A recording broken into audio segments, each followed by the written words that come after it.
Welcome to Raj news. Details చూద్దాం. హైదరాబాద్ నగరంలో అక్రమ నిర్మాణాలపై హైడ్రా కొరడా జొలిపిస్తోంది. ఇప్పటికే పలువురు సినీ, రాజకీయ, ఇతర ప్రముఖులకు సంబంధించిన అక్రమ భవనాలకు నోటీసులు ఇచ్చి కూల్చేసిన హైడ్రా అధికారులు మరింత దూకుడుగా వ్యవహరిస్తున్నారు. ప్రజల నుంచి వస్తున్న ఫిర్యాదుల ఆధారంగా విచారించి అక్రమ నిర్మాణాలను తొలగిస్తోంది. ఇందులో భాగంగానే హైదరాబాద్లోని అడిక్మెట్ డివిజన్ రామ్నగర్లో అధికారులు కూల్చివేతలు చేపట్టారు.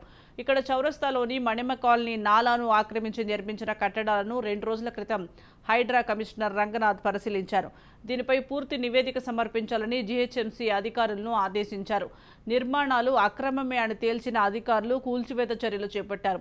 ఇక్కడ విక్రమ్ యాదవ్ అనే వ్యక్తికి చెందిన స్థలంలో అక్రమంగా కల్లు కాంపౌండ్ కొనసాగుతోందని స్థానికులు 2 రోజుల క్రితం హైడ్రా కమిషనర్కు ఫిర్యాదు చేశారు. అక్రమ నిర్మాణాలు చేపట్టారని అందులో పేర్కొన్నారు. కమిషనర్ ఆదేశాలతో స్పందించిన యంత్రాంగం అక్కడ సామాగ్రిని పూర్తిగా తొలగించి కూల్చివేతలు చేపట్టింది.